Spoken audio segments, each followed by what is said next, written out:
Assalamualaikum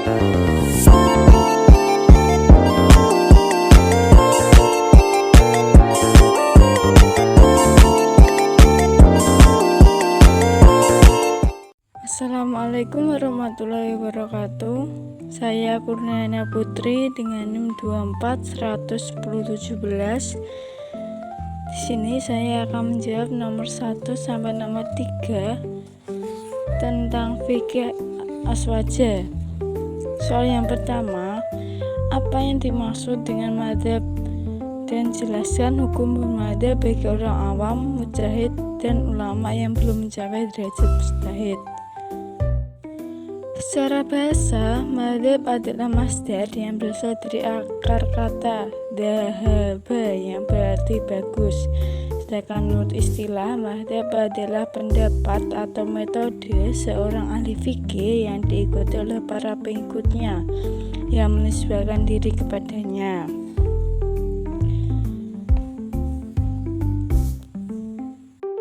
Bagi orang awam, wajib bukunya bertaklid kepada para ulama, mengikuti ulama. Bagi orang awam bukan berarti tidak mengikuti Al-Quran dan Al-Sunnah sebagaimana pemahaman sebagian ekstremis.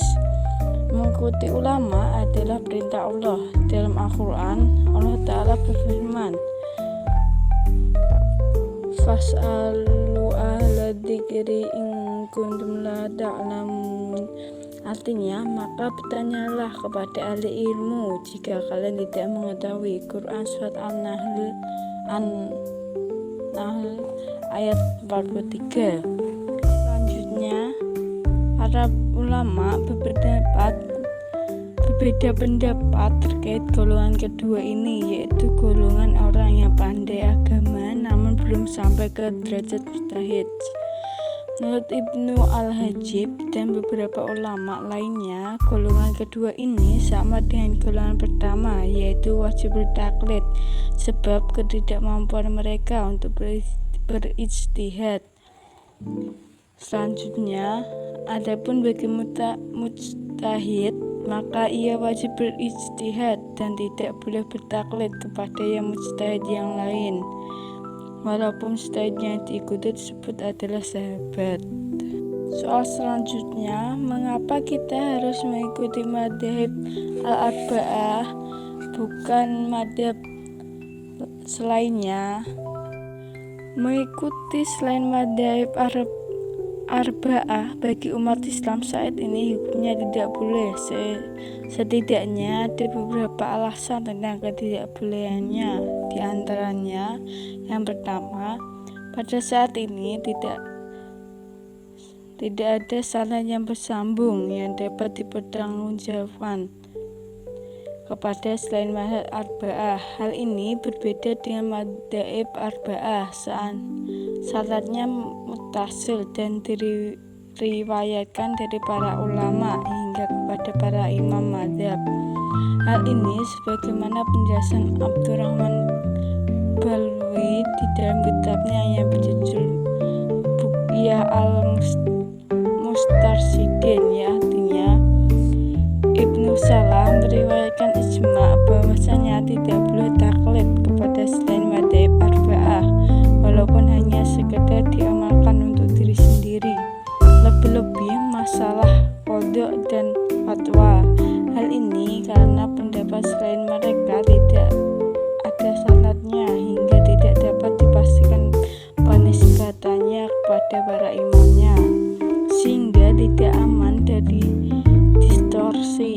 Contohnya seperti madzhab Zaidiyah yang dinisbatkan kepada Imam Zaid bin Ali bin Al-Husain cucu Rasulullah SAW, walaupun beliau adalah imam dan tokoh besar dalam memberi petunjuk, akan tetapi para pengikutnya seringkali menisbatkan Imam Zaid orang yang kegampang.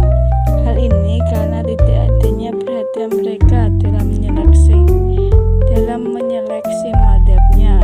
Berbeda dengan madzhab 4, para ulamanya mencurahkan jiwanya dalam menyeleksi pendapat-pendapatnya dan memastikan mana pendapat yang benar-benar dari imam dan mana yang tidak.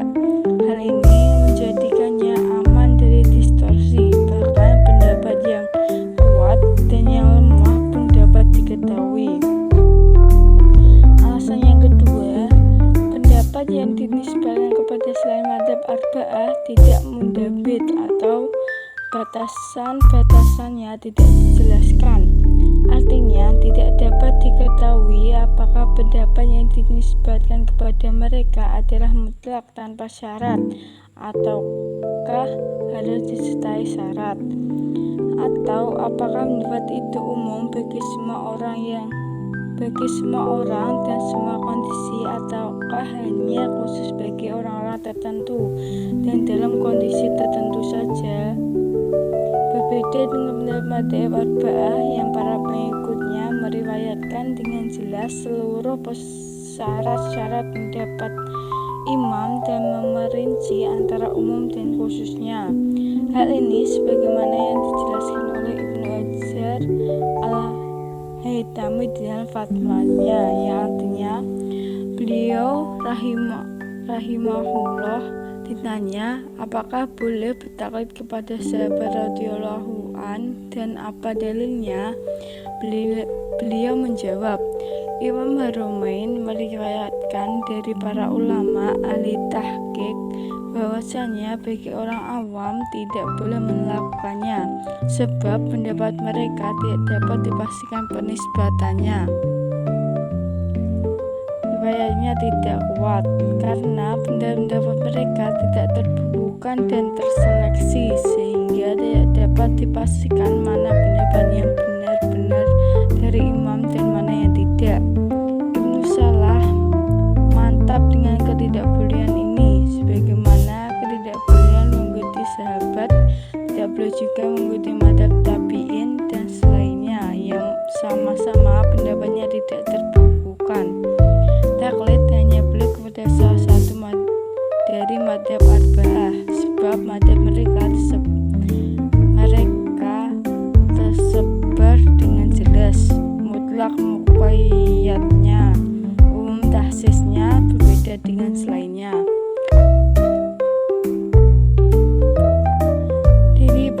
Dari pemaparan para ulama yang telah disampaikan, setidaknya kita dapat menyimpulkan bahwasanya seandainya ada pendapat sahabat atau madzhab selain madzhab arba'ah yang dapat dipastikan penisbatannya dan dapat diketahui secara pasti batasan-batasannya, maka pendapatnya boleh diikuti, sebagaimana apa yang dipaparkan oleh Ibnu Hajar al-Haytami dalam fatwanya. Ya, artinya pendapat kedua adalah bolehnya taklid kepada sahabat, sebagaimana boleh juga taklid kepada seluruh mujtahid. Ibnu Asbuki berpendapat dan pendapat itu adalah pendapat yang sahih menurutku. Hanya saja aku berpendapat bahwa tidak ada khilaf dalam hakikat. Bahkan jika madzhab mereka benar-benar bisa dipastikan, maka boleh diikuti, jika tidak, maka tidak. Soal yang terakhir, sebutkan sumber hukum menurut madzhab Hanafi, Maliki, Syafi'i, dan Hambali. Sumber hukum dalam madzhab Hanafi adalah Alkitab, As-Sunnah, syariat umat terdahulu, pendapat sahabat, ijma, qiyas, istihsan, urf, dan masalahah mursalah. Sumber hukum Imam Maliki adalah Alkitab, As-Sunnah, ijma, qiyas, amal penduduk Madinah, maslahah mursalah, sad al-dari'ah, khuruj min al-khilaf, dan adat. Hukum madzhab Syafi'i adalah Al-Quran, Sunnah, ijma, qiyas, dan istisab. Dan terakhir, sumber hukum dari madzhab Hambali adalah Al-Quran, hadis, ijma, fatwa sahabat. Apabila para sahabat khilaf, maka yang diambil adalah fatwa yang paling mendekati Alkitab dan Sunnah. Sumber hukum yang selanjutnya hadis dhaif dan qiyas. Demikian jawaban yang dapat saya sampaikan. Kurang lebihnya saya mohon maaf yang sebesar-besarnya. Wassalamualaikum warahmatullahi wabarakatuh.